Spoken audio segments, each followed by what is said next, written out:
Hi Libra, and welcome to your March 2024 horoscope. March does not have the same Pluto energy that the first 2 months of the year had, so perhaps that's quite good news, especially if Pluto really took it out of you. However, March does signal the start of eclipse season, so there are still going to be some lessons that the universe has up its sleeve. And you might start to see some of the themes for the whole upcoming eclipse season playing out in March. Let's go ahead and talk about what you can expect day by day. On March 3rd, we have Venus in your 5th house squaring Uranus in your 8th house.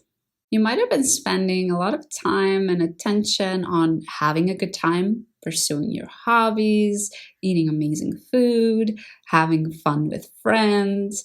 And as a result, that might make it a little bit more difficult for you to get in touch with the deeper, more vulnerable layers with others. You might be finding yourself that you're having a lot of shallow conversations or fun conversations, and as a result not feeling as connected with others and not feeling like your relationships are meaningful. On March 5th, Mars is sextiling and trining the nodes, the north and the south node, in your 1st and 7th house. So the nodes for a while now, Libra, have been asking you to be more selfish in your relationships, to not be afraid to be courageous and do the scary things in your relationships. And especially all of the energy you've been directing on having a good time might be triggering that. Perhaps you've been having such a good time with your loved ones that you find that they're in sort of like a happier mood or more joyful mood. And as a result, it's easier for you to bring up these things that feel quite scary. But because they're in a good mood, they're able to receive it, and you're both able to sort of continue your relationship in a much easier and more harmful way. On March 9th, Mars in your 5th house is squaring Uranus in your 8th house. Both Mars and Uranus are quite explosive, especially when they're in a square together. So take a look if all of the uncertainty you've had around who you can trust and whether your relationships are meaningful enough might make you act out in pleasures and having fun. I could really see this as a day where somebody close to you perhaps says something that you really didn't expect them to say, and it makes you question whether this is a person you can trust. And instead of perhaps dealing with it, you decide to go out and get a comforting meal, or you decide to go out and sort of direct your mind somewhere else, direct your mind on having some fun, so you don't have to think about what really matters and what is really bothering you.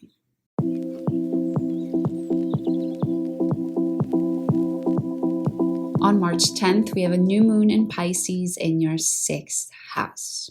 So a new moon represents a new beginning, and for you especially, it's regarding to your health and your routines.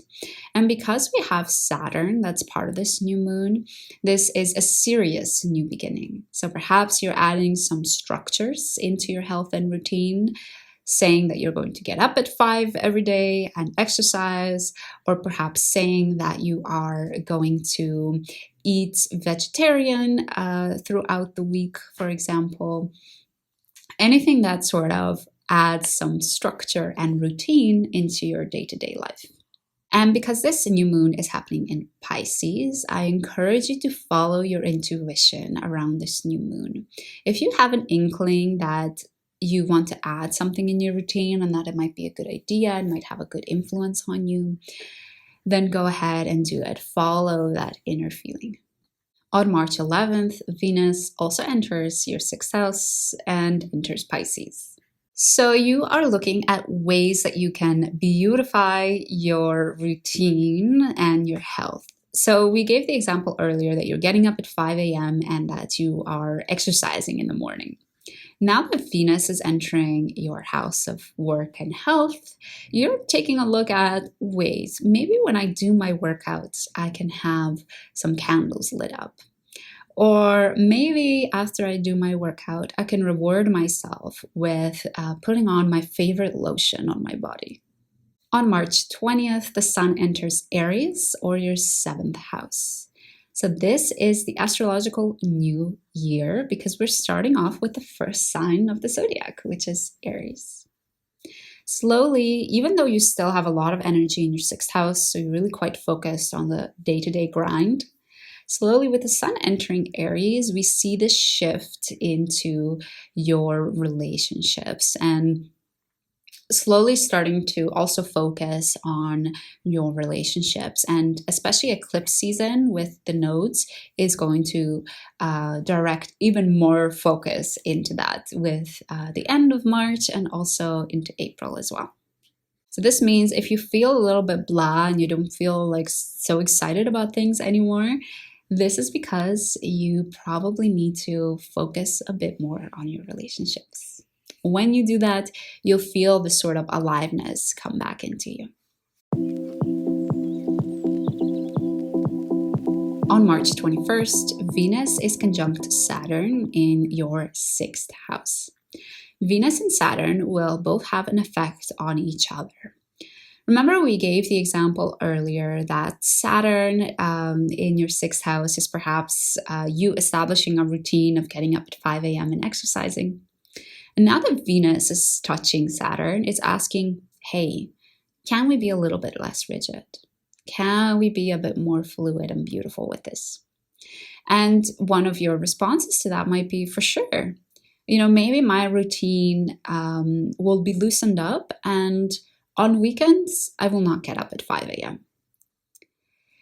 But this also works the other way around. So Saturn also has an effect on Venus. We talked about as an example that you reward yourself after following your routine by slathering a beautiful lotion on your body.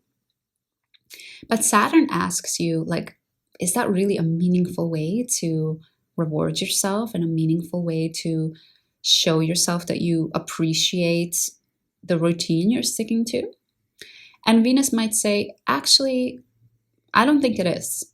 What would be a more meaningful way to show appreciation for the way I show up for myself is making sure I eat healthy. I eat all of the colors of the rainbow. That is really showing appreciation and love for all of the hard work I put in. On March 23rd, Mars also enters Pisces, or your sixth house. The way I see this day is a sort of rejuvenation in regards to your routine and your day-to-day routine especially.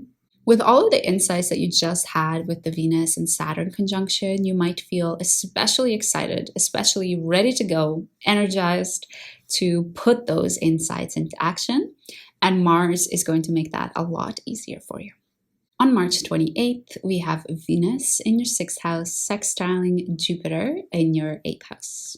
This is really that classic saying that you hear of when you take care of yourself, when you take good care of your body and you eat well, you're able to show up and be a better partner. And this is exactly what you might find for yourself on this day. All of the attention and love you've been putting into your routine and consequently into yourself, you are able to show up in such a wonderful way in your relationship. You're able to be open and honest and vulnerable with those around you. On March 25th, there's a full moon in Libra in your first house. During this full moon, the north and south node are about 10 degrees away from the sun and the moon, which makes this full moon a partial lunar eclipse. Yes, this is the start of eclipse season. Notice if anything comes up around these days, because this might be the repeating theme for you for the upcoming eclipse season. And especially for you, Libra, there might be a tendency in you to be loving and gentle and peaceful, and you take it on to be sort of a representative of who you are, your personality. It's sort of like an identifying factor for you. But this eclipse season might really ask you to get back in touch with those parts of you that are not so nice, those parts of you that also sometimes feel scared or want to lash out, to be loud, to be heard, and to not be afraid to express them in your relationship, to express them to those that are closest to you, and to almost show this side of you in your relationships. We close off the month on March 28th with Venus in your 6th house, sextiling Uranus in your 8th house. Again, this is the classic realization that by taking good care of yourself and your body, your physical health, you are able to traverse the ups and downs in your relationship much easier. And this is because you're, taking good care of yourself. You feel good, you're rested, you have more energy. And as a result, when something unexpected happens, you are able to handle it in a much easier way. So it's a really nice way to close off the month, I think. Overall, Libra, there's a lot of focus on your routine and a lot of focus on your health. So take some time during this month to really think about how you want to structure your days, what you want to add, what you want to take away, and go for it. I hope you enjoy March. I hope you remember to also have a little bit of fun and not take everything so seriously. We are talking about the 6th house after all, so you can get quite serious with it. And I hope you join me for the April horoscope that's coming up in about a month. And if you want to make sure you don't miss it, then make sure you subscribe. I hope to see you again soon.